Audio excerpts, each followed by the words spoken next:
Retomando las clases que estamos dando acerca de Pavel Florensky, vamos a comenzar en esta ocasión a partir de la página 39, en el apartado 2, que lleva como subtítulo El atractivo de un sacerdote sabio. Entonces, con lo que ya nosotros habíamos visto precisamente de este perfil biográfico, creo que ya nos podemos dar cuenta que se trata en gran medida de la manifestación de una gran integridad y coherencia de vida y destino, ¿no? O sea, finalmente de vida y obra. Entonces, este es uno de los aspectos fundamentales que en efecto hacen tan atractivo a Pavel Florensky, esta gran integridad y coherencia. Una integridad y coherencia que se manifiestan tanto en su vida, o en el desarrollo de su trayectoria vital, como en la elaboración gradual de su propio pensamiento. Por ello, a partir del cuarto renglón dice el libro: leyendo unitariamente su vida y su obra, se tiene la impresión de que nos encontramos ante un genio inigualable que ha sabido unificar las esferas más dispares del saber en una riquísima unidad vital.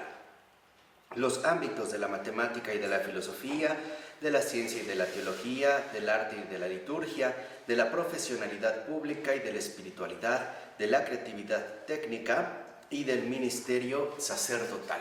Entonces, es esta otra vez integridad y coherencia la que caracterizan finalmente la figura de Pavel Florensky, tanto en su vida personal como en su obra. Por ello, 3 renglones abajo dice el texto: verdaderamente nos hallamos ante un autor que sorprende por la calidad de su pensamiento y por la altura espiritual de sus concepciones. Entonces, esto vale la pena también destacar que en el caso de Florensky, como en general en el caso de cualquier pensador de altura, lo que vamos a encontrar es tanto calidad como altura espiritual. Entonces, aquí es donde nosotros también comprendemos ya un aspecto del proyecto de Pavel Florensky: desarrollar la máxima calidad posible y también mantener o fomentar la máxima altura espiritual, ¿no? Precisamente en esta concepción simbólica que nos permite contemplar estos dos ámbitos de lo visible y de lo invisible bajo una misma unidad. Y por ello podemos decir que, como lo menciona ahí el texto, se trata de un verdadero auctor, o sea, de augeo, aumentar, hacer crecer. Y esto también es, digamos, uno de los rasgos esenciales de la figura de Pavel Florensky. Es imposible acercarse con seriedad a Pavel Florensky y no crecer.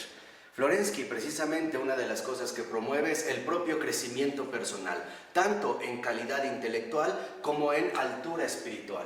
Entonces, vemos cómo estas dos fases también se conjugan, por un lado, en la calidad intelectual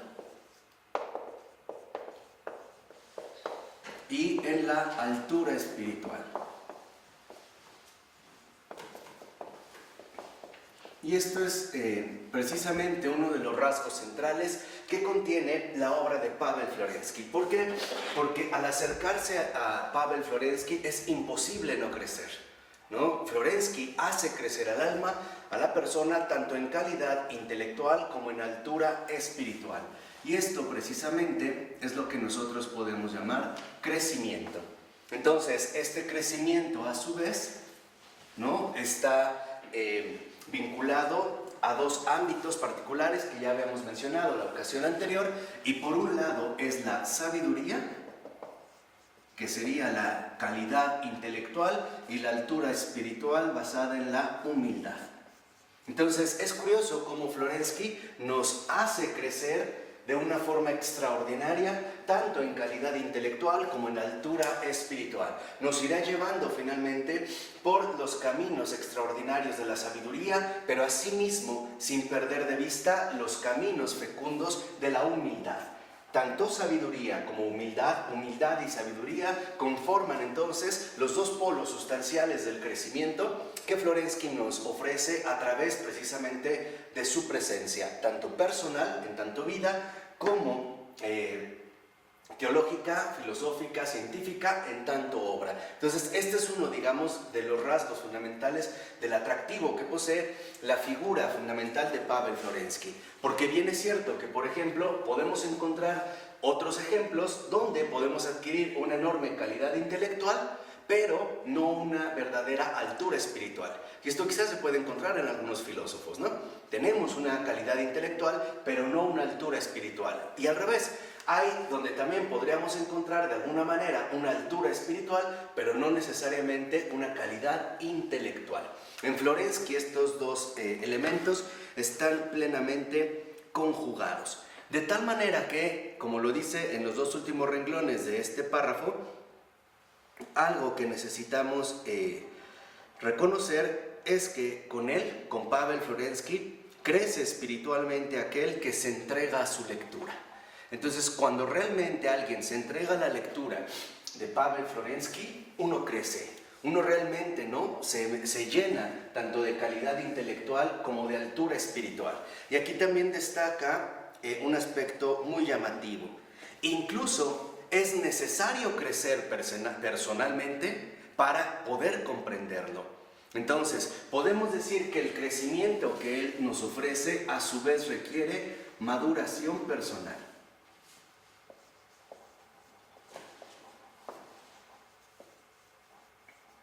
Y aquí es donde también están conformados, ¿no?, estos dos ámbitos que se vinculan de manera crucial.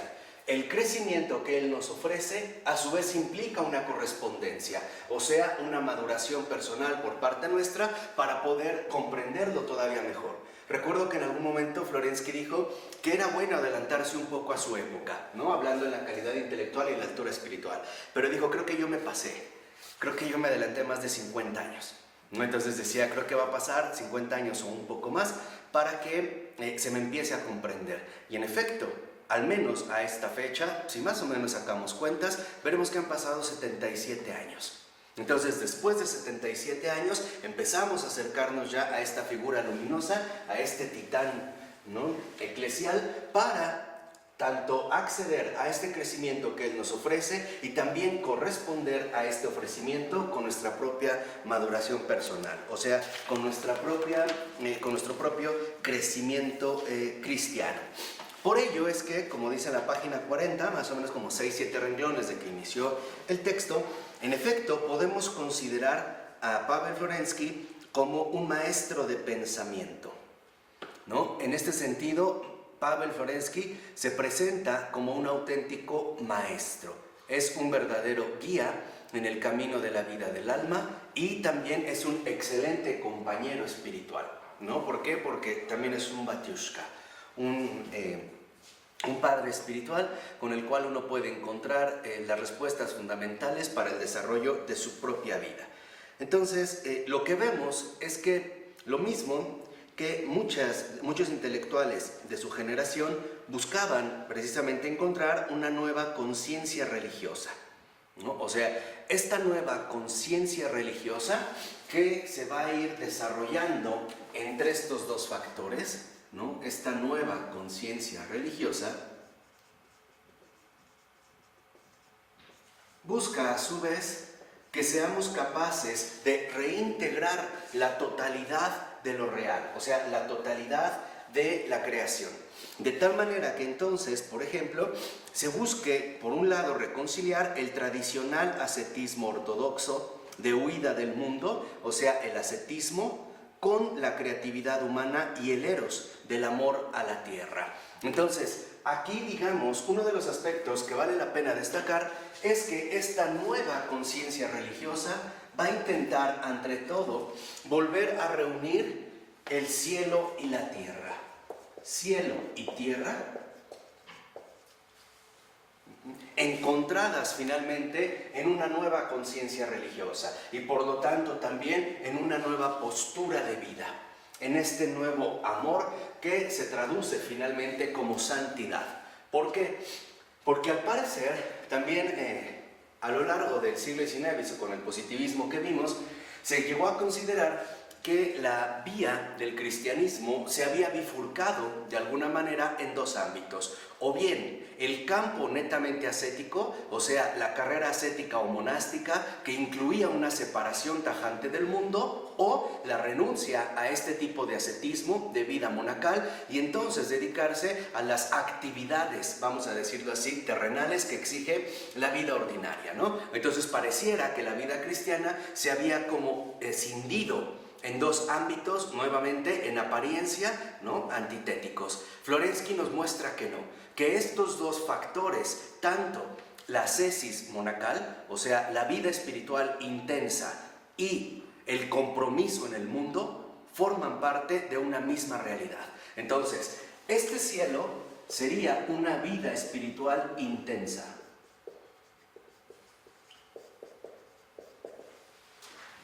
O sea, auténtica.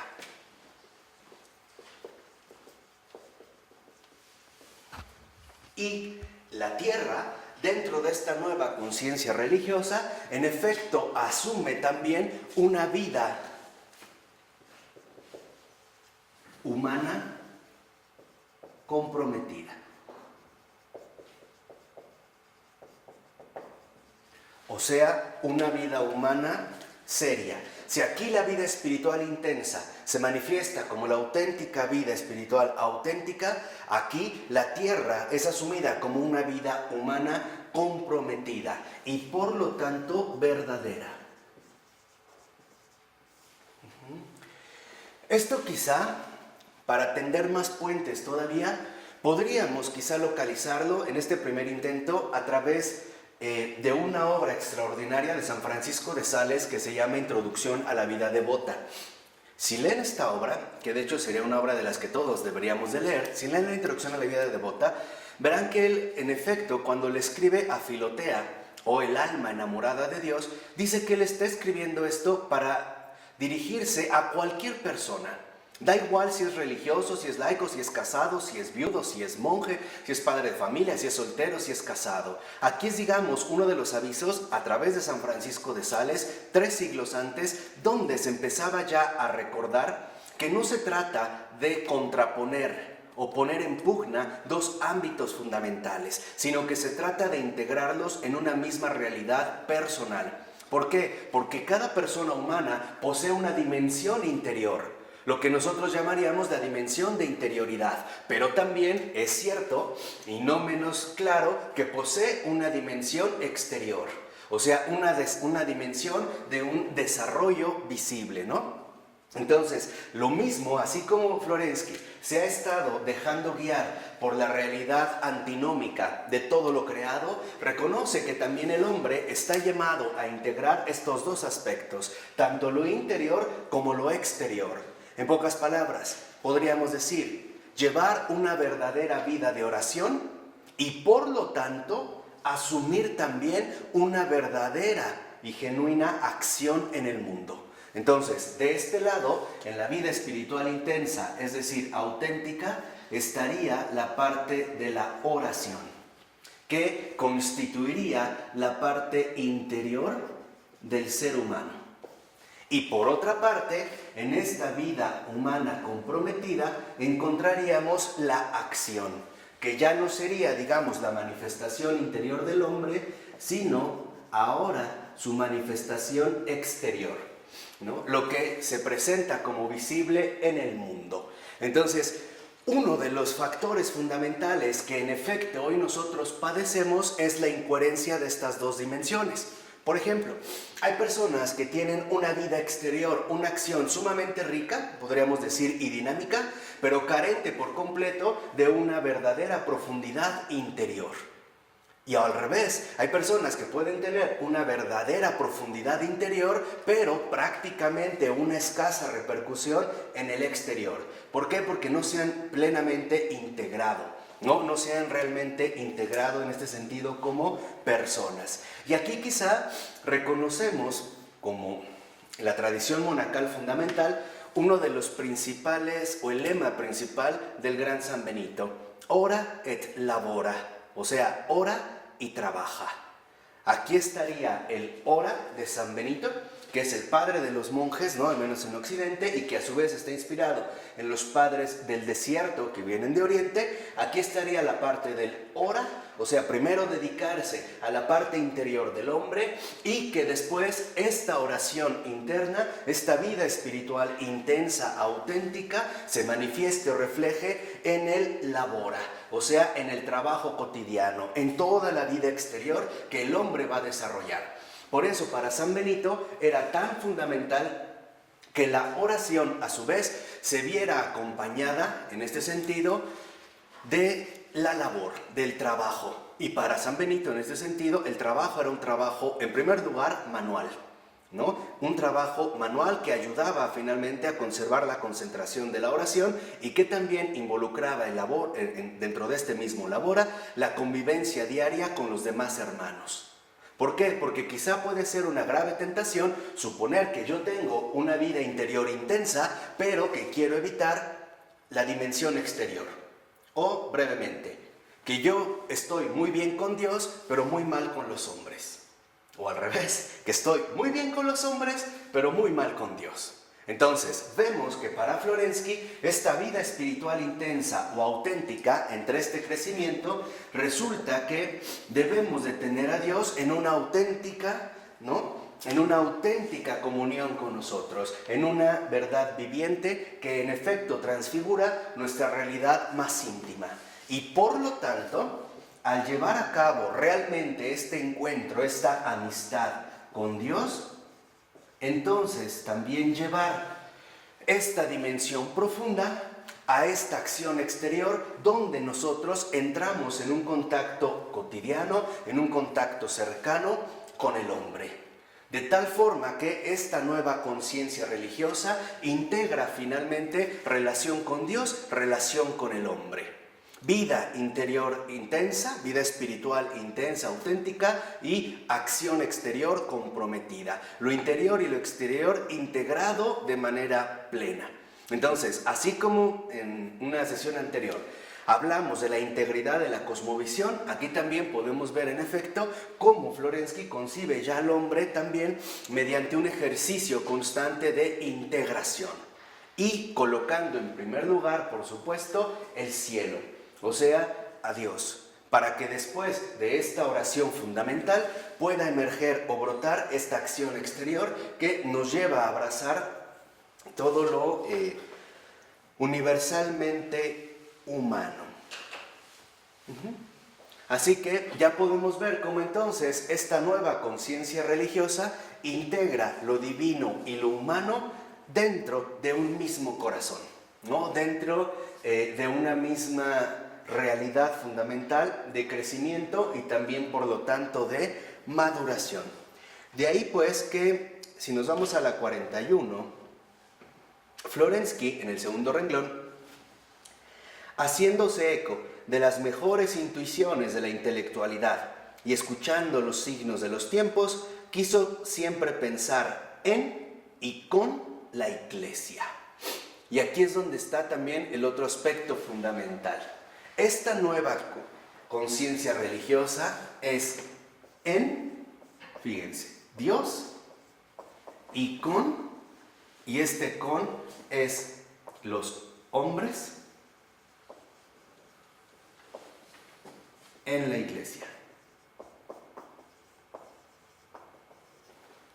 Entonces, Florensky ve plenamente establecida esta nueva conciencia religiosa, esta nueva postura definida que es en y con la Iglesia, o sea, en Dios y con los hombres en la Iglesia. Lo humano divino, la teohumanidad, como le llamara en su momento Vladimir Solovyov, que de hecho es uno de los grandes inspiradores de esta nueva renovación espiritual rusa, en quien por cierto se inspiró también, fue como muy influyente para Dostoyevsky y para muchos otros intelectuales, incluidos Florensky y muchos otros. Y dicho sea de paso, es curioso saber, que, como un detalle nada más que quisiéramos agregar, que Vladimir Solovyov hacia el final de su vida escribe una obra bastante interesante que se llama La justificación del bien, y saber que hacia el final tuvo muchísimos ataques por parte del maligno, por la gran labor que estaba realizando.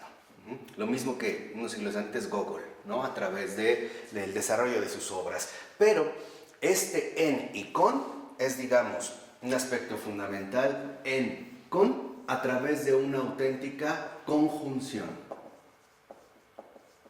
O sea, una conjunción que no consiste únicamente en juntar dos cosas separadas, sino una conjunción que en último término es en realidad una auténtica comunión, una unidad.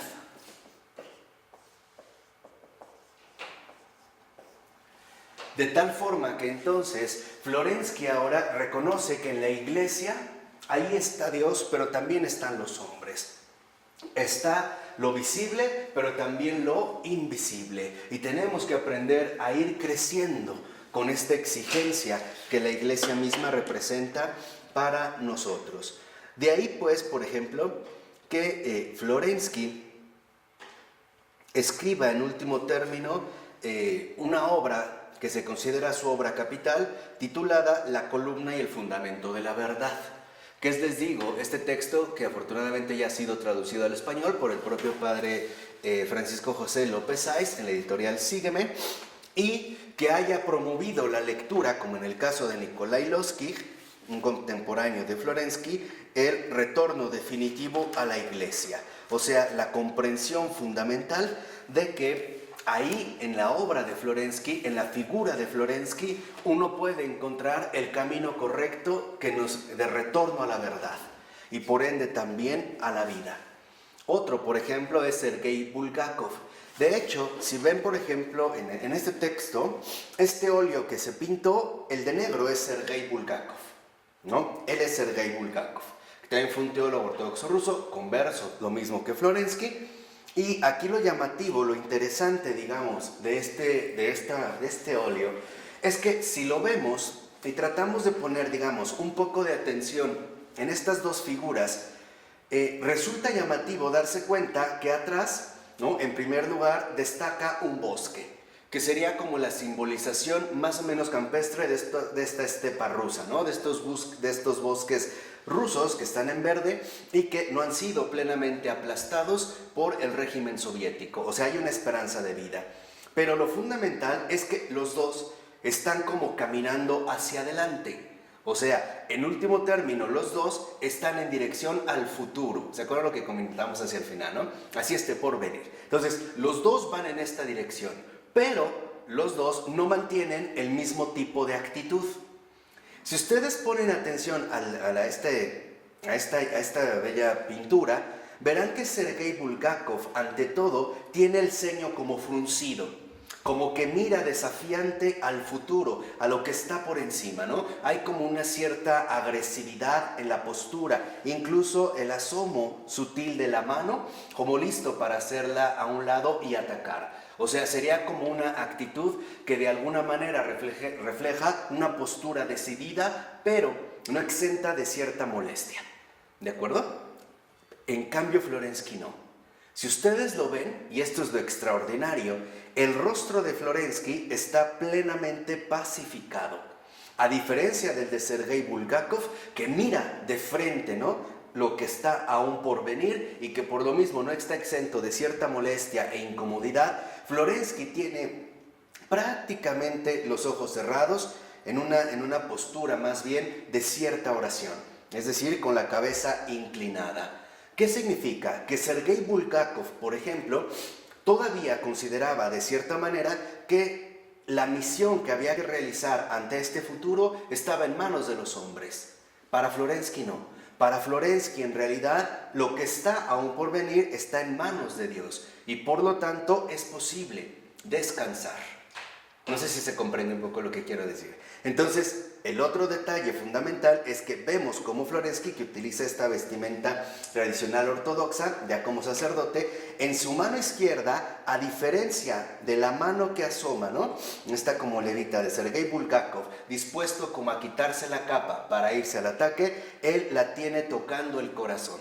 O sea, ¿qué es, digamos, una de las cosas que esto significaría? Primero, que entonces la esperanza de Florensky no está puesta en la capacidad humana para afrontar las adversidades. y por lo tanto elimina cualquier vestigio de violencia, sino que está puesta en la presencia viva de Dios en el corazón y poniendo toda la esperanza y la confianza en el creador de todas las cosas. Entonces, Florensky sí lo ven como que emana paz, mientras que Bulgakov emana como cierta inquietud. Además, Florensky trae el báculo en la mano, seguro del camino que él recorre, precisamente en este sentido como sacerdote, reconociendo que todo lo que acontece, en último término, por muy terrible que nos pueda parecer, esconde una realidad invisible que nos debe de llevar entonces a una exaltación de la fe, de la esperanza y de la caridad, ¿no? Bueno, Bulgakov, el de negro, el desafiante Bulgakov, sugiere varias cosas con respecto al pensamiento de su amigo Pavel. Dice en el tercer renglón de la 42, que el pensamiento de Florensky, menos que el de otros autores, no puede ser separado de la hondura de su propia vida, centrada en el sacerdocio, que confiere a su obra una gran calidad religiosa y un carácter mistagógico, que nos encontramos seguramente con una de esas cimas del pensamiento humano en las que la reflexión científica y filosófica, llevada a su culminación, ha alcanzado también y desde dentro la simplicidad propia de la verdadera espiritualidad. Que la figura de Florensky, ejemplo eminente de la filosofía religiosa rusa, puede tener una importancia ecuménica de primera magnitud. Y esta importancia ecuménica de primera magnitud que ya había detectado Bulgakov es también uno de los rasgos que nosotros hemos intentado destacar muchísimo desde la presentación inicial de este curso, ¿no? Darnos cuenta cómo Cristo quiere hacer suyas todas las culturas, pero este proyecto es a través de la santidad. O sea, el ecumenismo no como una relación o una reunión de posturas completamente diferentes, sino el acercamiento en un mismo espíritu hacia este seguimiento de Cristo en la santidad. Además de que, en último término, esta importancia ecuménica de primera magnitud, y no solo para el conocimiento y el acercamiento mutuo de las iglesias, sino para el nacimiento de una nueva ecumenicidad del pensamiento en los albores de un nuevo milenio cristiano. Entonces, esta ecumenicidad del pensamiento significa recuperar de nuevo la auténtica catolicidad. O sea, la catolicidad que es capaz de lanzarse hacia lo universal, superando todas aquellas escisiones, todas aquellas contradicciones, todas aquellas antinomias irresolubles que de cierta manera atemorizan al hombre y le impiden seguir todavía más allá. O sea, hacer crecer finalmente nuestro pensar a través de una vida espiritual intensa y también de una vida humana comprometida. O sea, a través de alcanzar una calidad intelectual y una altura espiritual que sería, en este sentido, una elevación cristiano personal o cristiana personal. Por eso es que yo les insistía ya en varias ocasiones que el cristiano de estos tiempos no puede ya estar fuera del juego, o sea, no puede estar ya por debajo de las circunstancias de nuestro tiempo. Tiene que asumir las exigencias que este tiempo trae consigo y también estar a la altura de las circunstancias, ¿no? Y esta altura de las circunstancias implica, por un lado, potencial intelectual, poner o activar toda nuestra potencialidad intelectual, pero también despertar toda nuestra profundidad interior.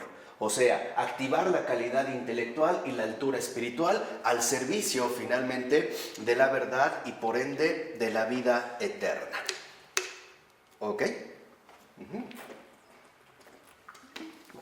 Ahora, en la 43. Florensky es entonces consciente de que en los comienzos del siglo XX una ruptura de los tiempos estaba alumbrando una nueva época. Y es esto, digamos, lo que nuestro Santo Padre Pavel nos anuncia. Estamos en una nueva época. La nueva época, siglo XXI, esta elevación cristiana personal es necesaria para afrontar y vencer la nueva época.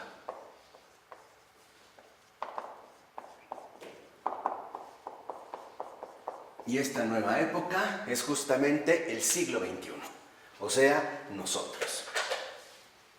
Esta nueva época, para Florensky, invitaba finalmente a realizar un discernimiento profundo de lo que estaba aconteciendo y por lo tanto alcanzar a prever qué era, digamos, lo que teníamos que hacer como cristianos al respecto. Lo dice al inicio de la siguiente cita. Dice Florensky: en lo que me ha sucedido a mí, es como si hubiera sido vivida de un modo objetivo la fractura de la historia del mundo. Entonces, lo primero que detecta Florensky es que en esta nueva época tal parece que se ha presentado una fractura. Algo en particular se ha fracturado. ¿Y qué es principalmente lo que se ha fracturado? La integridad de la vida misma.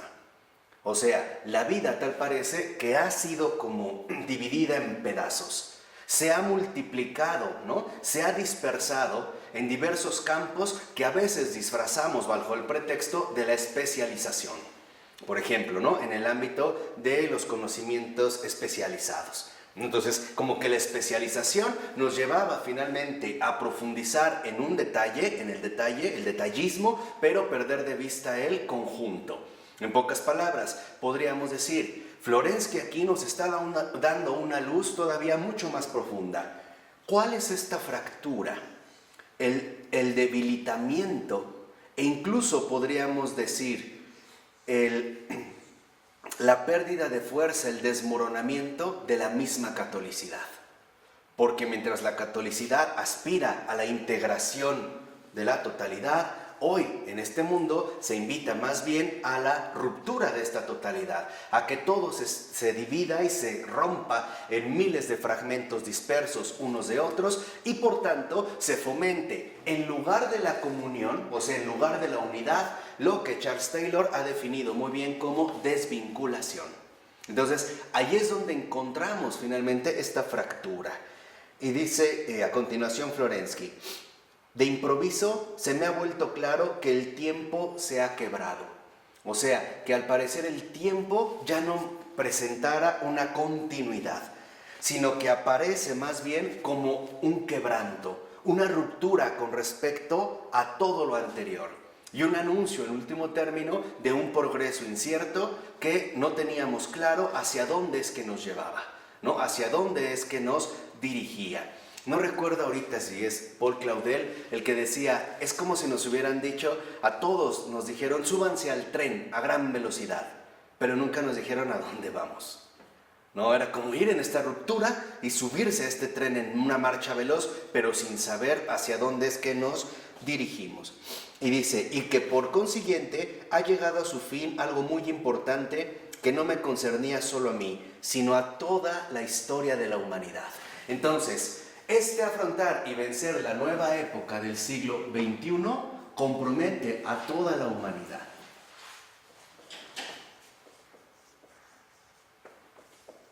Y aquí vemos cómo una de las intuiciones fundamentales de Florensky es recuperar esta nueva conciencia religiosa que nos permite darnos cuenta que todo aquello que nosotros realizamos repercute, para bien o para mal, en todos los demás, de una o de otra manera. Mientras que la ilusión falsa, por ejemplo, del mundo moderno, nos había finalmente conducido a lo que podríamos llamar la privatización de la existencia.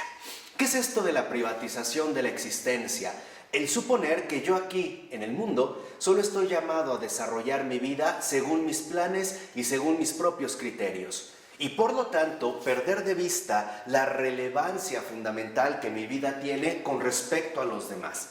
Eso es lo que podríamos llamar precisamente la privatización de la existencia, que, como ya sabemos, los intelectuales de la segunda mitad del siglo XX y hoy en día del siglo XXI, tanto insisten finalmente en recuperar. O sea, insisten en la recuperación de esta conciencia humana y por lo tanto en no privar a el hombre de su auténtica dimensión social, es decir, de su auténtica dimensión comunitaria. Entonces, Florensky ya precisamente, ¿no?, al escuchar los signos de los tiempos, se da cuenta de que lo que está en peligro es la humanidad entera.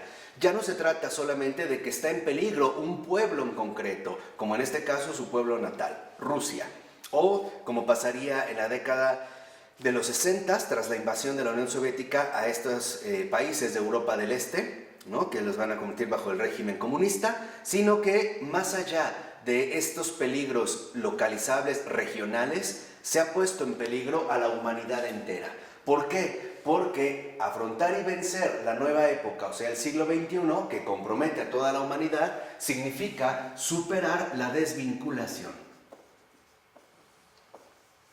Desvinculación que tiene una historia particular. Por un lado, la idea moderna de la autonomía, esta invención moderna, y por otro lado,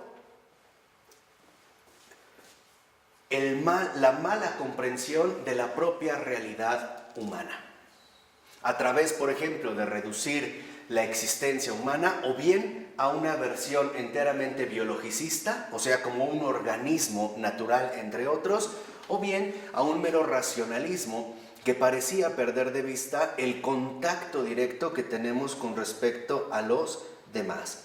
Por eso dice Florensky, se trata de la sensación, sea de nostalgia mortal, sea de punzante dolor, sea de un insoportable tormento de la conciencia, que produce la demolición de lo que ha sido construido con grandísimos esfuerzos. Y cuando digo esto, no pienso tanto en mi empeño cuanto en los esfuerzos en general, los europeos. Pero en este dolor terrible, que casi hacía gritar, se sentía al mismo tiempo el inicio de la liberación y de la resurrección. No solo para mí, sino una resurrección común. Entonces, Florensky, a diferencia de Bulgakov, como nosotros lo vimos en este sentido pictórico, no solo sucumbe a la visión dolorosa, a la fractura, a la herida misma que hay en el mundo, sino que también intuye que por encima o por detrás de esta misma herida hay también un profundo anuncio de liberación. En este sentido, como él lo llama, de resurrección. Y que no solo se refería a él, sino en común. O sea, es tanto como ver finalmente un nubarrón aterrador, pero al mismo tiempo intuir que es solo eso, un nubarrón. Que el sol sigue resplandeciendo con su misma fuerza. Y que tarde o temprano este nubarrón tendrá que pasar. Ahí es donde permite que Florensky conserve entonces la serenidad. Por ello es que, si vemos al iniciar el otro párrafo, en el renglón 4, vemos cómo entonces Florensky comprende su propia tarea vital como el trazado de las vías hacia una futura cosmovisión integral. O sea, esta futura cosmovisión integral que no es otra cosa más que una auténtica postura católica. O sea, como una totalidad viviente, que es el centro en torno al cual giran todos sus trabajos, sean de carácter científico, teológico, filosófico o de historia de la cultura, podríamos añadir lingüísticos, musicales, poéticos, de traducción, de literatura, y es para Padre Pavel el último objetivo del esfuerzo de toda su existencia. Entonces, vean, Florensky, al superar la desvinculación, no sucumbe ante los momentos, vamos a decirlo así, terriblemente difíciles que está atravesando la historia, sino que atraviesa también la dificultad del momento, ¿no? Atraviesa este nubarrón denso y cargado para vislumbrar en último término lo que viene de allá hacia acá. Hay una, finalmente, renovación, hay un renacimiento espiritual, aunque esto, digamos, implique una profunda purificación en general. En gran medida, esto que ocurrió de manera bastante drástica en Rusia es de algún modo lo que está ocurriendo hoy en nuestro mundo globalizado. También pareciera que de una u de otra manera estamos atravesando un momento donde, quizá como en su momento anunciara Martin Buber, pareciera que se ha dado un eclipse de Dios. No es que Dios haya desaparecido, es que parece como eclipsado, ¿no? Como que no está, como que no nos resulta en ese sentido accesible. Y aquí es donde se muestran también las reacciones al respecto. casi siempre van polarizadas. La primera, sucumbir entonces al desánimo total, ¿no? Este mundo es una basura y cada vez va de peor en peor. Y entonces fruncir el ceño y asumirlo como un desafío o bien ya como una derrota. O bien dirigirse directamente a el club de los optimistas, ¿no? Y entonces decir que no es verdad, que todo está bien, que todo es maravilloso, que no pasa nada. O sea, en último término, una evasión de la circunstancia concreta. Entonces, para Florensky, superar la desvinculación no involucra un intento falso o ilusorio de evasión, ya sea hacia el lado negativo o bien hacia el lado positivo, sino que más bien superar la desvinculación significa atravesarla. Y atravesarla en este sentido significa entonces también desarticularla, ir a las raíces, ¿no? Atravesarla es ir a las raíces. Es como cuando uno tratara de alcanzar, por ejemplo, no sé, una pelota que se le fue en una cierta espesura, ¿no?, de hierba, y bueno, a veces al tratar de alcanzarla pues hay rasguños, ¿no? O te saldrá algún tipo de prurito, o no será tan cómodo, pero el objetivo es claro. Una, no tener miedo. Y dos, no ceder. No ceder ante esto que se impone con una brutalidad descarada. En pocas palabras, no ser presas de la mentira. No atemorizarse. Quizá esto hoy lo podemos entender un poquito más si nos vamos a nuestra realidad social contemporánea. Por ejemplo, para muchos el mundo ya está tan corrompido que definitivamente es imposible cambiarlo. Y esa es la convicción de muchos, ¿no? Te dicen, no, mira, el sistema ya es tan perfecto que hagas lo que hagas, no puedes cambiar absolutamente nada. Bueno, esa es una misma estrategia psicológica de este entorno. ¿Para qué? Para conducirnos al desánimo. Entonces, en este sentido, vemos cómo para ir a las raíces, finalmente, necesitamos ir bien equipados, ¿no? Necesitamos entonces ir con el equipamiento adecuado. Uno, calidad intelectual para no ser ingenuos y por lo tanto inapropiados, y altura espiritual para no sucumbir. O sea, Florensky, nuestro padre, está preparando a sus hijos, o sea, a nosotros, para emprender este gran combate en el cual está de por medio la humanidad entera. No se trata entonces de una mera acción, vuelvo a insistir, localizable, reducida, marginal, fronteriza, sino de un verdadero empeño católico. Entonces, repitiendo, necesitamos hoy en día, nosotros los católicos, los dos equipamientos fundamentales para ir a las raíces del mundo contemporáneo. Uno, gran calidad intelectual, para no ser presas de la ingenuidad y por lo tanto resultar inapropiados. Y dos, una enorme altura espiritual para no sucumbir en esta travesía, ¿no? Para no ser derrotados de antemano, porque el combate es en ese sentido bastante serio. De ahí pues que entonces Florensky en la página 44 empiece a rastrear la profundidad misteriosa de la vida, ¿no? Esta profundidad misteriosa de la vida, que es hacia donde lo va a conducir en último término esta nueva conciencia religiosa, ¿no? A la unidad misteriosa de la vida. Llegar a fondo, ir al fondo. No quedarse en lo superficial y tampoco quedarse demasiado entretenido en los detalles particulares de las situaciones. Esto sería tanto como si te invitaran a indagar un bosque hermoso, frondoso, lleno de aspectos, y tú únicamente al entrar te quedaras viendo solo una hojita en detalle. Te perderías de todo lo demás, ¿no? De este esfuerzo de comprensión, de vinculación. Entonces, no quedarnos de antemano apantallados con los detalles. Y dos, no perder de vista el objetivo principal, ir a fondo.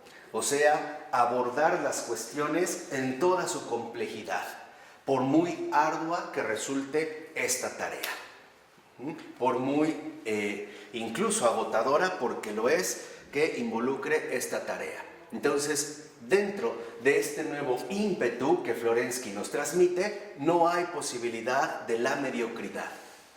Se trata de una gran elevación cristiano personal, que es lo único que nos puede ayudar a afrontar y vencer la nueva época, o sea, este siglo XXI que ya por lo menos lleva 13 años en marcha y que no sigue adelante. Entonces nosotros también debemos de atravesarla sin temor alguno.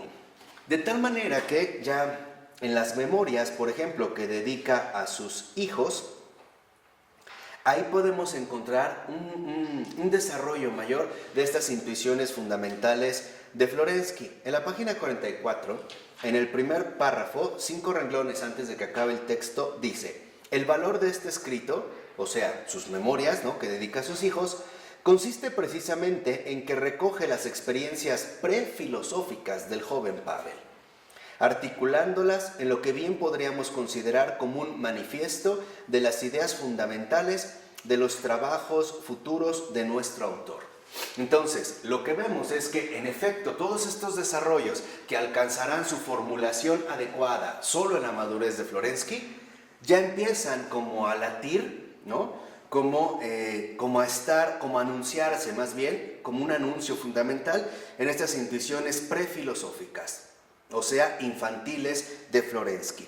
Por ejemplo, al iniciar el otro párrafo dice el texto: una cosa se nos revela ya con claridad. La visión del mundo de Pavel Florensky está enraizada en la experiencia de su infancia. Se encuentra entrañada en la maduración de sus propios caminos vitales. Entonces, aquí la infancia, en efecto, juega un papel fundamental. ¿Por qué? Porque la infancia es la etapa más susceptible de no divorciarse de la totalidad. En la infancia todavía no se manifiesta o todavía no se desarrolla de manera clara este afán de especialización y por tanto de división. El niño, en pocas palabras, está siempre abierto a lo que acontece. Por eso para el niño todo es asombroso. Por eso para un niño todo es increíble, ¿no? Todo le sorprende. Y todo le sorprende porque el niño todavía no está, digamos, atrapado en sí mismo. Todavía no invierte las cosas para poner en el centro ahora su propia percepción del mundo. Simple y sencillamente el mundo que lo rodea, eso es lo extraordinario. O por ponerlo ya a lo mejor en términos un poquito más filosóficos, el niño en efecto está inmerso en la pura objetividad. Después tendrá que aprender lo que significa precisamente asumir una subjetividad. Pero para el niño no hay un yo a partir que sea el centro de todo. Para el niño hay un todo. Y eso todo es justamente lo que le rodea, ¿no? El ejemplo más hermoso de esto consiste en lo siguiente. Cuando un niño es pequeñito y de repente juegas con él, el niño se tapa los ojos y da por hecho que nadie lo ve, ¿no? Aunque tú estés enfrente, ¿no? ¿Y por qué? Porque para él finalmente, ¿no?, el todo que lo rodea lo lleva todavía a no distinguir con claridad el yo del no yo. El niño simplemente es un espíritu simple. Simple no quiere decir, como hoy lo entendemos de manera equivocada, algo así como bajo, como mediocre. No, es un espíritu libre de complicaciones innecesarias. Por eso, en estas memorias que dedica a sus hijos, Padre Pavel, por ejemplo, va a hablar del proceso de maduración espiritual de la persona. Entonces, lo que vemos es que esto que hemos mencionado, justamente este crecimiento, no significa que lo tenemos que alcanzar jalándonos de los pelos, ¿no? Sino significa que es un crecimiento que en último término apela a un proceso. Y este proceso también está sumamente vinculado con cada realidad personal. Por decirlo de otra manera, no todos poseemos el mismo ritmo, no todos tenemos el mismo tempo, por utilizar este término musical. Hay un ritmo específico para cada cosa. Por ejemplo, el crecimiento de un animal no es el mismo crecimiento de una planta. Incluso entre los animales hay bastantes variaciones, ¿no? Y entre los seres humanos. Incluso entre nosotros mismos, como seres humanos, este proceso, ¿no? O este proceso más bien de crecimiento, involucra un ritmo particular. Y aquí es donde vale la pena hacer dos advertencias. La primera, no creer que porque no alcanzamos los resultados esperados de inmediato, significa que estamos fracasando. Vamos a suponer, yo me propuse no ver más pornografía, o no mentir, o no engañar, entonces no lo consigo. Híjole, entonces no lo estoy logrando. Hay que concentrarse en el proceso, porque este proceso viene desde muy adentro hacia muy afuera. ¿Sí se entiende? De tal manera que no podemos de antemano evaluarlo en base a los resultados obtenidos, sino en base a la perseverancia que se alcanza. Entonces, este crecimiento, ¿no?, de maduración espiritual, ante todo depende de la perseverancia, no de los resultados. Porque cuando queremos acelerar el proceso, entonces incurrimos en un error gravísimo. Ejemplo, yo corto de tajo y ya aparentemente no veo pornografía. Y sí, no la veo, pero estoy pensando todo el tiempo en pornografía. Entonces, quiere decir que en realidad yo no estoy en crecimiento, no estoy en este sentido en maduración.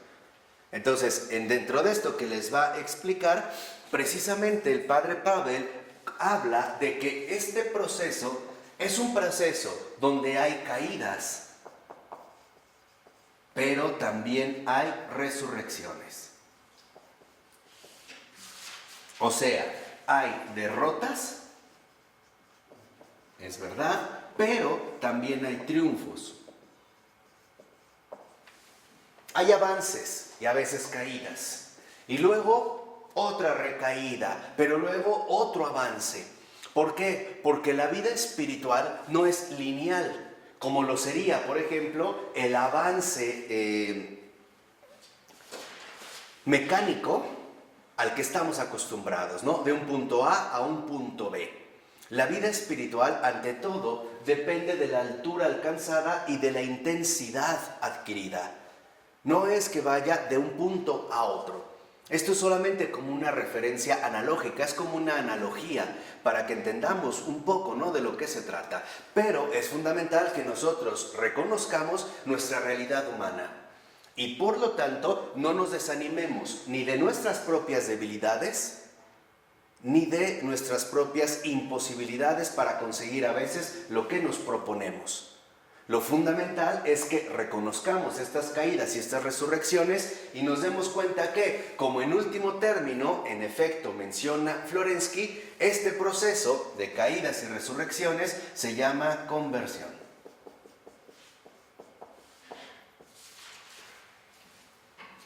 Entonces, la conversión no significa de que ya me encontré con Dios y todo listo, todo perfecto y nos vamos. No. Significa que tendremos que ir atravesando, o sea, transfigurando nuestra propia realidad humana y esto involucrará una lucha constante. Por eso dice Florensky en la siguiente cita de la 45. Primero, dice, ¿cómo se produce la cristalización de los procesos anímicos? ¿Qué son los procesos anímicos? Son precisamente los procesos interiores del alma humana. Dice, ¿cómo se cristalizan? Fíjense ya aquí a la altura, ¿no?, que ya alcanzó Florensky. Dice, la vida del alma se forma muy pronto, cuando todavía no somos capaces de comprender. La infancia es enteramente personal, no hay en ella nada vacío, todo es interesante y está lleno de un profundo sentido. El niño es capaz de maravillarse, de salir de sí mismo. Y por eso, dice Florensky, es un filósofo. Entonces, vean, aquí Florensky nos ha dado finalmente la llave, ¿no?, de oro que nos permite, como en estos cuentos maravillosos de George MacDonald, acceder a ese mundo de lo invisible. Por cierto, tiene un cuento George MacDonald, se llama La llave de oro. Pero Florensky nos da justo esa llave de oro misteriosa que nos lleva por caminos insospechados y que nos ayuda a atravesar el umbral que nos conecta directamente con el otro mundo, salir de sí mismo. Esa es la conversión. Y veremos que por eso para el niño todo es interesante, porque él está completamente en éxtasis. Éxtasis significa salir de sí mismo. La vida infantil es un éxtasis continuo. Que no está todavía atrapado en las redes, ¿no?, férreas de su propia subjetividad. Todavía no ha virado, por así decirlo, ¿no?, hacia la autoconciencia, la autoperfección, el autoconocimiento. Para el niño, en pocas palabras, el sí mismo no ha despertado, no ha hecho acto de aparición. Por eso es que todo es interesante, ¿no? Si agarras a un niño y le dices, ¿te aviento a la luna?, el niño dirá, sí, y se emociona. Todo es interesante. Si agarras a un adulto y le dices, ¿te aviento a la luna?, es probable que te diga, pero qué tonto eres, ¿no? ¿Por qué? Porque para el adulto, el sí mismo ya lo domina. Entonces, para Florensky queda claro que esta conversión, en último término, significa salir de sí mismo, existir, ¿no? Vivir en este éxtasis continuo que me libera de mí mismo. Y por lo tanto, el niño no tiene necesidad todavía de ir muriendo a sí mismo, a esto a lo que se ha finalmente apegado. Por eso dice, solo se dan algunas intuiciones fundamentales y sobre ellas crece todo el resto, que cristaliza en torno a estas semillas. Por eso, dice Florensky, en la infancia vemos cosas en las que se revela el otro mundo. Entonces, podríamos decir, ¿por qué en la infancia vemos cosas en las que se revela el otro mundo? Muy sencillo, porque todavía no hay un yo que se oponga a ese mundo. Todavía no hay una postura subjetiva que niega la realidad de ese otro mundo. ¿Sí queda claro? Todo es simple y sencillamente transparente. No hay todavía este yo que se opone a ese otro mundo y que quiere rivalizar incluso con ese mundo, diciendo, yo soy el autor del mundo. Mi pensamiento es el creador de este mundo, o mis facultades sensitivas, como lo querrían los empiristas, es lo que me permite, ¿no?, conformar mediante la ayuda posterior de mi razón el mundo existente, ¿no? Simple y sencillamente podríamos decir, el niño todavía no es obstaculizado por este yo, o sea, por el ego, en este sentido. El niño no tiene ego. No se ha desarrollado todavía este ego. Todavía no ha despertado esta posibilidad en él. Por ello, lo que menciona ahora Florensky sobre la conversión es lo siguiente. Dice, ¿cómo se cambia de vida? Acuérdense, esto se lo está escribiendo a sus hijos, es lo que dedica a sus hijos en sus memorias. ¿Cómo se cambia de vida? Y responde Florensky, gracias a una ruptura en el desarrollo de todo proceso anímico. Cuando algo sucede de pronto, se revela una experiencia mística, se comprende con claridad aquello que antes era solo un concepto abstracto, una mera teoría. Ocurre algo y de pronto se abre un nuevo mundo, no comparable con nada. Ese contacto con el otro mundo es un retorno discontinuo a la infancia. No es que hablando en general, los pensamientos adquieran nueva cualidad, pero ahora están ligados a la raíz de la infancia. Y dice, toda experiencia de conversión renueva la estructura infantil del alma. Entonces, lo que percibimos es que esta conversión justamente es lo que nos permite renovar la estructura infantil del alma.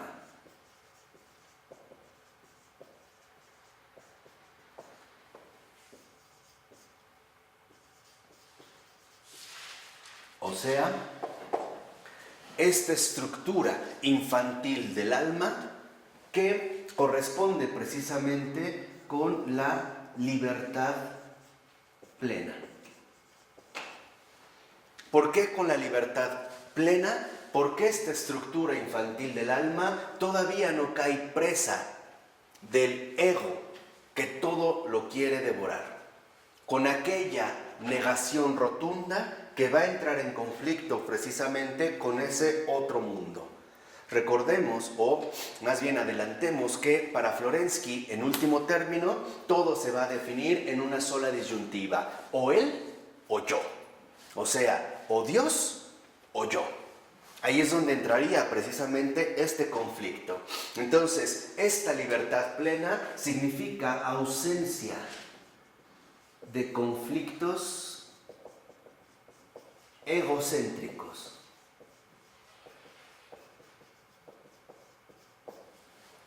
Y por lo tanto, esta ausencia de conflictos egocéntricos nos lleva también a darnos cuenta el mensaje profundo de Jesús cuando nos dijo: si no os hacéis como este niño. ¿Qué quiere decir? Si no realmente hacéis como este niño que es libre, que carece de esta ausencia de conflictos egocéntricos, que lo único que le producen es el bloqueo continuo del otro mundo y por lo tanto la negación de la verdad. Porque el que niega la verdad es porque se afirma a sí mismo, ¿no? Cuando alguien dice la verdad no existe, lo que está diciendo es: solo es aceptable lo que yo afirmo, me opongo. Entonces el niño, esta ausencia de conflictos egocéntricos lo lleva también a no padecer la oposición entre el yo y el mundo objetivo. Para el niño todavía el conflicto fundamental entre la objetividad y la subjetividad no ha comenzado, no se ha dado en este sentido cabida. Por eso es que el niño es, digamos, el ejemplo más claro y más real de esta nueva conciencia religiosa. En pocas palabras, justo por esta ausencia de conflictos egocéntricos, el niño sí existe, o sea, vive fuera de sí mismo.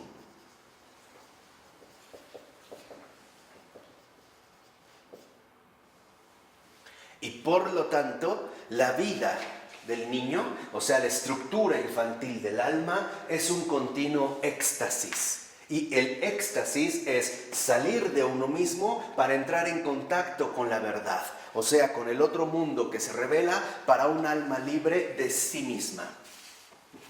¿Sí?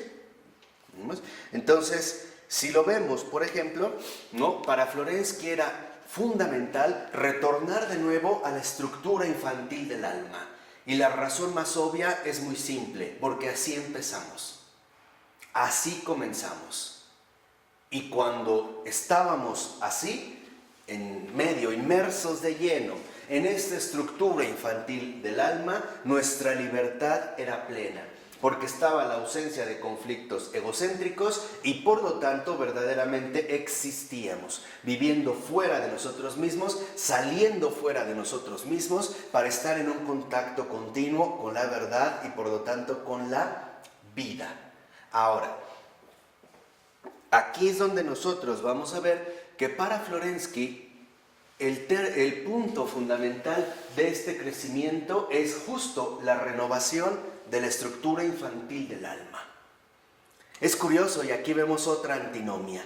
Tal parece, ¿no?, que Florensky nos lleva a una calidad intelectual de adulto, por llamarla así, y a una altura espiritual de adulto, pero que en realidad corresponde con la estructura infantil del alma. O sea, nos quiere retornar o hacer retornar de nuevo a este estado humano de comunión con la verdad y por lo tanto con Dios. Ahí antes, digamos, de esta emancipación adulta, anterior a la autoafirmación humana, anterior al momento del desafío o rebelión del alma humana que le dice a Dios: tú no, yo, solo yo. Es un poco como el adolescente cuando se revela, ¿no? Ya quiere hacer su propia vida. No te metas conmigo, ya estoy grande, ¿no? Dame la parte de la herencia que me toca y me voy a Las Vegas.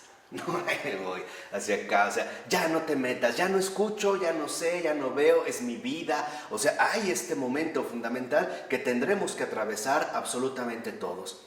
Podríamos decir que es la prueba de la autoconfirmación.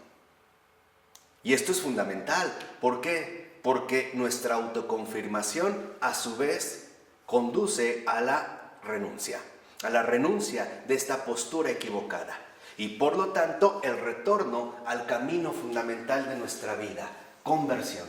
La palabra conversión, de conversio, quiere decir regresar al camino inicial, Eso es conversión, retornar al camino inicial. Y nuestro camino inicial es precisamente el camino auténtico de la existencia, del vivir fuera de uno mismo. El ser libre para contemplar la verdad y por lo tanto entrar en comunión con ella. Fíjense lo que le escribe en una carta ya desde el Gulag a su hija Olga. Está en la nota 27 de esta misma página 45, 3 renglones de que ha empezado, ¿no? En una carta, y el 37. Le dice a su hija: el secreto de la creatividad está en preservar la juventud. El secreto de la genialidad consiste en conservar la infancia, la constitución infantil, por toda la vida. Fíjense, por toda la vida. En esta constitución, es esta constitución la que da al genio una percepción objetiva del mundo. Y eso es lo fundamental. Existencia, entonces, coincide con una percepción objetiva del mundo, la cual, no siendo centrípeta, o sea, ¿no?, llevada hacia el centro de uno mismo, presenta una especie de perspectiva inversa del mundo y por eso es íntegra y real. La perspectiva ilusionista, por más brillante y atractiva que sea, nunca podrá ser llamada genial, porque el corazón de la percepción genial del mundo es la penetración en lo profundo de las cosas, mientras que la esencia de lo ilusorio consiste en el cerrarse en sí, protegiéndose de la realidad, ¿no? Entonces, aquí vemos un aspecto central. Para el niño, para la estructura infantil del alma, la realidad no es ninguna amenaza para él. No es algo que amenace con devorarlo o aplastarlo. Simple y sencillamente es su hábitat natural, su hábitat más inmediato, o sea, la percepción objetiva del mundo. Por eso, para Florensky, los verdaderos genios son los que logran conservar durante toda la vida la estructura infantil del alma y no quedan embrollados en esos laberínticos, ¿no?, como torbellinos de adulto que a veces, en efecto, nos resultan incluso sumamente inaccesibles. Dice ahí mismo a continuación: los más típicos en cuanto a la genialidad son Mozart, Faraday y Pushkin, los cuales, en lo que respecta a su estructura interior, son como niños, con todos los valores e insuficiencias de este estado infantil, que es lo que yo les había comentado. Significa que entonces esta nueva conciencia religiosa y el proceso de conversión significa que también nosotros vamos a tener esas mismas insuficiencias, pero que tendremos la suficiente altura espiritual, o sea, la suficiente humildad como para no sentirnos heridos por eso. Porque cuando uno se siente demasiado herido por sus debilidades es por un exceso de orgullo, ¿no? Porque el orgullo desproporciona las cosas y nos hace ver lo pequeño como una cosa enorme, ¿no? El niño, por ejemplo, tiene muchas insuficiencias, ¿no? Insuficiencias hasta de movimiento, de lenguaje, y no se está disculpando todo el tiempo, ¿o sí? No. Simple y sencillamente no está concentrado en sí, ¿no? Él está volcado hacia la objetividad, ¿no? En esta percepción objetiva del mundo. Dice ahora, le dice Florensky: tú no comprendes lo que siente tu padre, que quisiera que sus hijos fueran no solo irreprochables, sino que representasen valores más grandes. No para los otros, sino para vosotros mismos tenéis que ser así, porque no importa lo que otros pensarán de vosotros, ser y no aparentar. Y aquí es donde, en efecto, Florensky parece ofrecernos otra clave fundamental. El niño simplemente es. Y ya nosotros, conforme vamos perdiendo la estructura infantil del alma, comenzamos a recorrer ahora el camino del aparentar. Empezamos nosotros finalmente a dejar de ser, para convertirnos en una apariencia sin sustento, sin fundamento. Dice Florensky, tener un estado de ánimo claro y transparente, una percepción del mundo íntegra y cultivar un pensamiento desinteresado, con el fin de que al llegar a la vejez se pueda decir que en la vida se ha alcanzado todo lo mejor, que se ha asimilado del mundo lo más digno y hermoso, y que la conciencia no se ha ensuciado con la inmundicia, a la que la gente tanto se apega, y que, después que la pasión ha pasado, deja como residuo un profundo disgusto.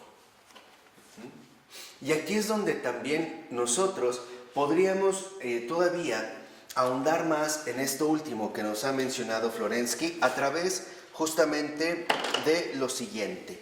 Primero, la distinción entre imaginación y fantasía. Por ejemplo, este gran escritor George MacDonald, que es también el maestro inspirador de alguien como Tolkien, el del Señor de los Anillos, o como C.S. Lewis de Narnia, Chesterton y algunos otros, él, por ejemplo, decía que era fundamental la recuperación de la imagen. ¿Por qué? Porque la imagen no es más que la aparición de la objetividad que queda impresa en mí. En pocas palabras, la imagen no es invento mío. Es lo que yo recibo, lo exterior a mí que me es dado. Esa es la imagen. Entonces, la imagen, en último término, ¿qué fomenta? Pues la imaginación, ¿no? Entonces, la verdadera imaginación no es más que el aprovechamiento sustancial de todas las imágenes recibidas. O sea, la imaginación recupera la fecundidad profunda que la imagen nos otorga. ¿Sí? ¿Qué es lo opuesto entonces a la imaginación? La fantasía. Para George MacDonald, que aparte es un escritor extraordinario, también injustamente olvidado, en español prácticamente desconocido, acaban de sacar por ahí una colección de cuentos en Atalanta, si mal no recuerdo, es lo último que he visto de él. Para George MacDonald, uno de los aspectos centrales está en que habíamos confundido las cosas. Por ejemplo, él decía que él era un escritor de la imaginación, ¿no? Que él literalmente lo único que buscaba era recuperar la riqueza de la imagen. Pero para recuperar la riqueza de la imagen, o sea, para transmitir la fecundidad inagotable de la objetividad, era necesario renunciar a la subjetividad, o sea, a la fantasía. Entonces, MacDonald, por ejemplo, hacía este contraste diciendo que en realidad la fantasía no es más que la inventación, el invento propio de fantasmas por el hombre, que no corresponden con la realidad. Por eso, para George MacDonald, y eso es un aspecto que hoy en día quizá hemos perdido de vista, lo fantasioso, cuando antes decías a una persona, estás fantaseando, tenía que ver más bien con lo irreal, ¿no? Por eso hablábamos de alguien fantasioso. Por ejemplo, Avatar, ¿no? Y todas estas propuestas fantasiosas que hoy en día nos ofrecen y que para nosotros pueden resultar tan seductoras e incluso tan sugerentes porque en efecto casan bastante bien con nuestra propia fantasía. O sea, la fantasía no es más que nuestros inventos propios, ¿no? Los fantasmas que nosotros realizamos y a los que nos apegamos. Por su parte, la imaginación no es más que el aprovechamiento de la inmensa riqueza de la realidad objetiva, de la verdad. Entonces, por eso, para Florensky, lo mismo, por ejemplo, que para MacDonald, para George MacDonald, era fundamental la recuperación de la imagen y no quedarse atorado en las propias fantasías. Podemos finalmente, ¿no?, mencionar como un ejemplo muy particular de lo que estamos diciendo. ¿Qué ocurre cuando nosotros, sin objetividad, empezamos a sucumbir ante la presión que ejercen nuestros propios pensamientos? Un ejemplo, quedó de llamarme mi esposo o mi esposa a tal hora y pasan 2 horas después y no me llaman. Por lo regular, lo que empezamos a hacer es fantasear, ¿no? No, ¿qué habrá pasado? Y si chocó y de seguro está en el hospital. Y esta fantasía, en último término, a donde nos conduce es a la locura. En cambio, la imaginación, o sea, el aprovechamiento fecundo y fértil de la imagen que no es nuestra, pero que recibimos para que nos fecunde, no lleva a la locura, sino a la creatividad. Entonces, para Pavel Florensky quedaba muy claro que la imaginación es el camino fundamental de la creatividad. En cambio, la fantasía es el camino particular de la demencia, en ese sentido de la locura, ¿no? Y por lo tanto va a decir, en este sentido también Florensky, que nosotros debemos siempre aspirar a eso más elevado, aceptar lo que nos ha sido dado y por lo tanto renunciar a nuestro papel falso de productores o peor aún, de autoproductores de todo lo existente. Entonces, dejar la fantasía y volver a recuperar en este sentido la imaginación. Por eso dice al iniciar, abajito, que lo que es en los últimos 3 renglones, antes de que acabe este párrafo de la 46, que en esto consistiría, por ejemplo, la experiencia profunda del ser. Entonces, por ejemplo, podríamos decir, ¿qué es en último término lo que fomenta la fantasía? Que se anule la experiencia profunda del ser. Porque la fantasía que promueve la anulación profunda, la experiencia profunda del ser, precisamente rechaza el ser a favor de fantasmas autoproducidos, de fantasmas finalmente autogenerados. Y pareciera que nos conformamos con nuestras propias caricaturas, que en cierta manera es lo que pasa hoy con los dibujos animados. Si ustedes llevan a cabo este razonamiento, verán bien a lo que me refiero, ¿no? Esta sustitución. En cambio, con la imaginación no sucede así. ¿Por qué? Porque en el caso de la imaginación, lo que vemos es que a través de la imaginación recuperamos de nuevo esta experiencia profunda del ser. ¿Por qué? Porque para Florensky es muy importante en este sentido dirigir la atención hacia lo inhabitual en lo conocido. O sea, la excepción de lo cotidiano, el plus de realidad y misterio de cada fenómeno. Un plus, este más allá, que está latente ahí, que está, digamos, presente, pero esta presencia no es inmediata y tampoco es directamente accesible, pero no por ello significa que sea menos real. Déjenme leerles un ejemplo de este texto que estoy leyendo, pero que viene muy ad hoc, y que es precisamente de Charles Taylor. Últimamente lo estamos estudiando bastante, de este texto que se titula La Era Secular. Es la última novedad en español de Taylor, acaba de salir, todavía huele a nuevo, acaban de imprimir, pero quiero un poco para que vean hacia dónde se dirige esta experiencia profunda del ser. Y es un ejemplo que extrae Charles Taylor de este libro La Era Secular, tomo 1, de la autobiografía de Beth Griffiths. Y vean lo que dice. Durante mi último trimestre en la universidad, un día salí a caminar sola por la tarde, ¿no? Normal. Y escuché el canto de los pájaros formando ese coro pleno que solo puede escucharse en esa época del año durante el amanecer o el atardecer. Recuerdo la sorpresa que me produjo el impacto del sonido en mis oídos. Bien, o sea, ella sale a caminar como lo había hecho muchísimas otras veces, ¿no? Y aquí va a tener este plus de realidad, este misterio del fenómeno, esto inhabitual en lo conocido, ¿no? Le produce sorpresa este impacto. Dice, tenía la sensación de que era la primera vez que escuchaba a los pájaros cantar. Y me pregunté si acaso cantaban así todo el año y yo nunca lo había notado. ¿Qué quiere decir? Que tal parece que había dejado como de lado esta objetividad, ¿no? Dice, mientras caminaba, vi algunos espinos en flor y nuevamente pensé que nunca antes había visto algo tan bello ni experimentado tanta dulzura. Fíjense, entonces, no solo es a través del oído, ahora también es algo que se presenta a través de la vista. Y dice, si me hubieran colocado de repente entre los árboles del jardín del Edén y hubiera escuchado el canto de un coro de ángeles, mi sorpresa no habría sido mayor. Vean aquí, dice, aunque me hubieran colocado ante ángeles, la sorpresa que en ese momento yo percibía, la conmoción, la experiencia profunda del ser, no hubiera sido mayor, ¿no? El misterio, digamos, se le había revelado. Dice, entonces vi cómo el sol se ponía tras los campos de juego.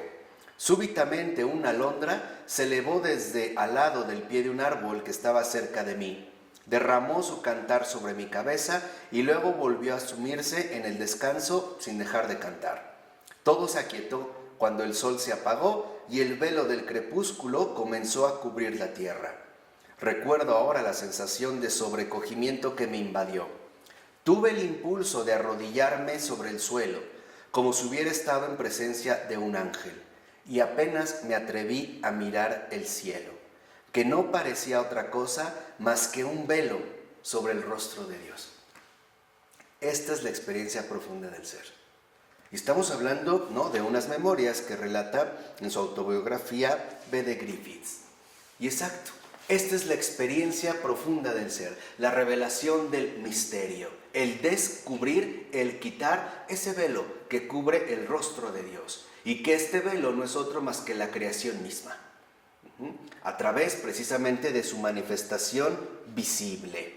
Entonces vean cómo esto que en realidad menciona, por ejemplo, Florensky, pues no es algo extraño para mucha gente, ¿no? Esta experiencia profunda del ser. No sé si a ustedes les ha tocado vivirlo, experimentarlo en situaciones muy ordinarias de la vida. A mí una vez me pasó con el canto de un gallo. Y era un canto de un gallo, ¿eh? Noté qué extraño era. No sé, es extraño decir, como era algo más que ese gallo. Era un sonido que apelaba a otra cosa. Era como el descubrimiento de un mundo nuevo. Y por ello es que para el niño, esta estructura infantil del alma, bueno, en tanto estructura infantil del alma, todo aparece desvelado. No hay, digamos, una barrera fundamental que interrumpa el acceso precisamente al misterio. Lo mismo que Griffiths, por ejemplo, que acabamos de leer, vean lo que dice Florensky al iniciar la última cita de la 46. Todo lo singular, todo lo que no es habitual, se me representaba como si fuese un mensaje del otro mundo y fijaba mi pensamiento, mejor dicho, mi imaginación. ¿Lo ven? ¿Qué quiere decir? Que la imaginación en este sentido, cuando realmente se aprovecha en cuanto tal, es la recepción de todo aquello que las imágenes nos transmiten, tratando precisamente de revelarnos el misterio del ser, ¿no? Y por lo tanto, tratando de producir en nosotros esta experiencia profunda. Pero, lo que más puede alterar o bloquear o desviar la imaginación es el pensamiento. Porque, por ejemplo, en el pensamiento lo que hacemos es tomar la iniciativa, ¿no? Cuando nos ponemos a pensar, de cierta manera somos nosotros los que ahora tomamos la iniciativa. Y se va a iniciar así precisamente un determinado bloqueo. Por eso en los 5 últimos renglones dice Florensky: por lo demás, había pocas cosas que no fuesen sorprendentes y singulares. Y muchas de las cosas ante las que los adultos pasan con indiferencia eran las que afectaban a mi razón y se imprimían en mí como una imagen originaria. Y aquí es donde vemos, en efecto, cómo para Florensky esta imagen fundamental es una verdadera impresión, ¿no? En ambos sentidos de la palabra. Es una impresión, algo que queda impreso en el alma, pero también que ejerce presión sobre la propia alma, ¿no? Es algo que va a quedar impreso, algo que finalmente se fija al alma y que va a ser en este sentido una verdadera conmoción. O sea, la experiencia del símbolo.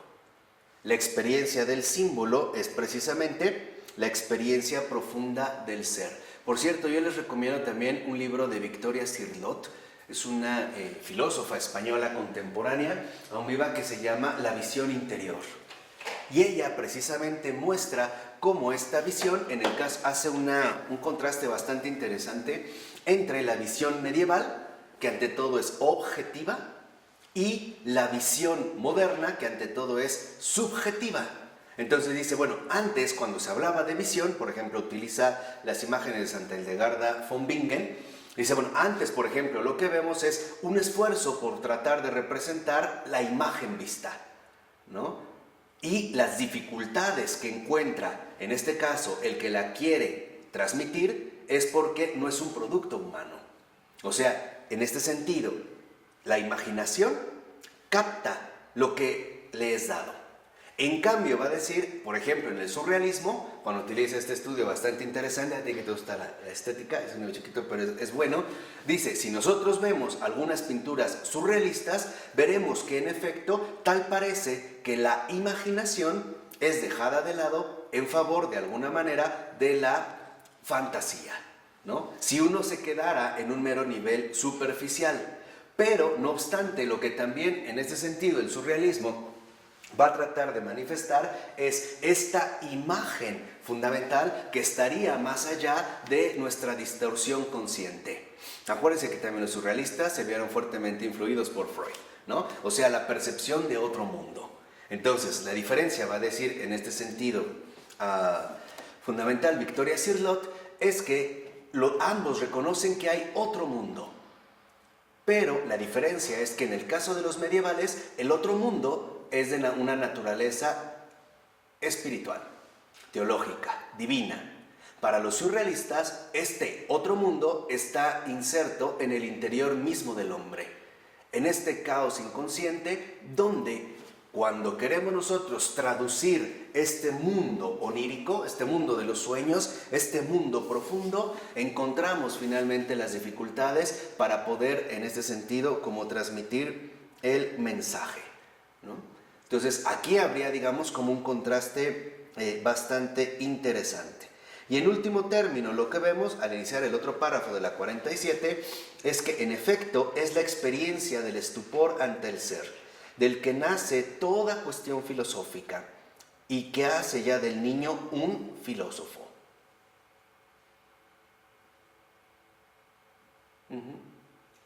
Lo que hace precisamente de un niño un filósofo.